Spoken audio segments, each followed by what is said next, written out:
Sometimes, life throws us a phrase that becomes larger than the moment itself. In ancient Israel, one such phrase was born, "Is Saul also among the prophets?" It was a question of surprise, even disbelief, and it came up not once but twice in the story of Israel's first king, Saul. To understand why it mattered then and why it still matters today, we need to look closely at the two occasions where it appeared. The first surprise is told in 1 Samuel chapter 10. The people of Israel had grown restless. They wanted to be like all the nations and demanded a king, as recorded in 1 Samuel 8 verse 5. God granted their request, and Samuel anointed Saul, a man from the tribe of Benjamin, as Israel's first king. But Saul needed more than Samuel's words. He needed a sign that God's hand was truly upon him. Samuel predicted 3 signs, the last being the most astonishing. Saul would meet a band of prophets, and the Spirit of God would come upon him so that he too would prophesy, as we read in 1 Samuel 10, verses 5 and 6. And that's exactly what happened. The Spirit rushed upon Saul, and he lifted his voice with the prophets.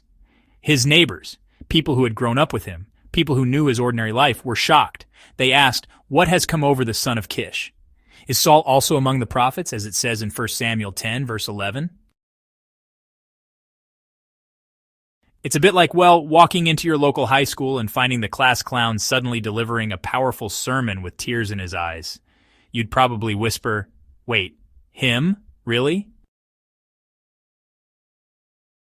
The proverb was born out of this astonishment. Saul wasn't known as a prophet or even as particularly spiritual, and yet God had stepped in and transformed him in that moment. But the story doesn't end there. Fast forward to 1 Samuel chapter 19.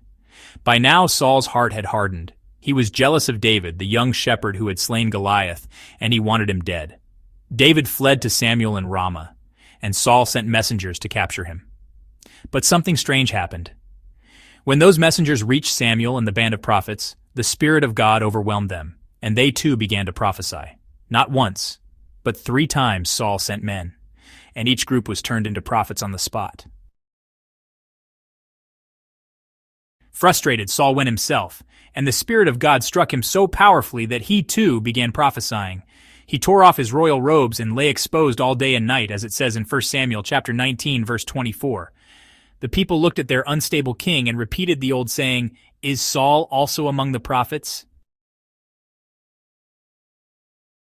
Now, some critics point to this and say, "Aha, the Bible is inconsistent. How can one proverb have 2 different origins?" But that kind of misses the point. Think about nicknames or sayings in our own culture. A story might give birth to a phrase, but then later events breathe new life into it. For example, imagine someone famous for constantly showing up late. One day he arrives on time and everyone jokes, "Well, there's a miracle." Now, if years later he shows up on time again, people would naturally repeat the same phrase. That's exactly what happened here. The saying was first coined in astonishment when Saul prophesied in chapter 10, but years later, in a very different situation, it came up again because Saul once more acted in an unexpected way. The proverb wasn't born twice, it was remembered and reapplied. Both stories remind us of one thing: God is in control, even when people aren't. In chapter 10, the Spirit empowered Saul to show Israel that he was God's chosen king.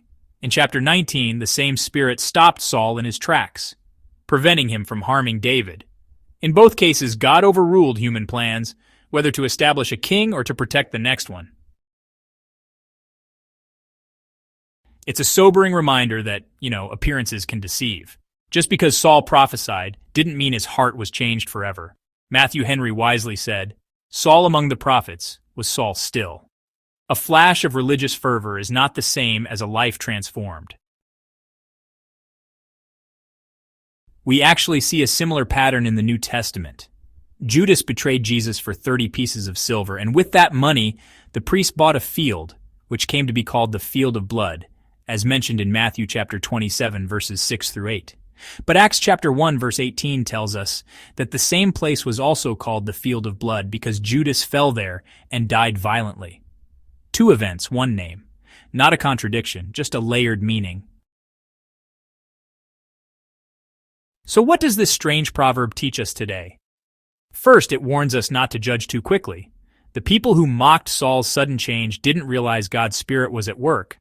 How often do we look at someone and say, "They'll never change"? Yet God delights in surprising us with His grace. Second, it reminds us that outward experiences are no substitute for genuine obedience. Saul had flashes of spirituality, but his heart turned away from God. Isn't it possible that we too can have moments of devotion that impress others, yet remain unchanged inside? Finally, it points us to the God who interrupts our world. Just as He redirected Saul, sometimes to show His power, sometimes to stop his sin, God is able to overrule our plans, humble our pride, and protect His purposes. So, the next time you hear the phrase, "Is Saul also among the prophets?" remember that it's more than an odd historical footnote. It's a reminder that God's Spirit can surprise us, that appearances don't always reveal the heart, and that the Lord reigns over the plans of kings and commoners alike. The real question for us is this: will we merely have flashes of spirituality like Saul, or will we let God truly transform us from the inside out?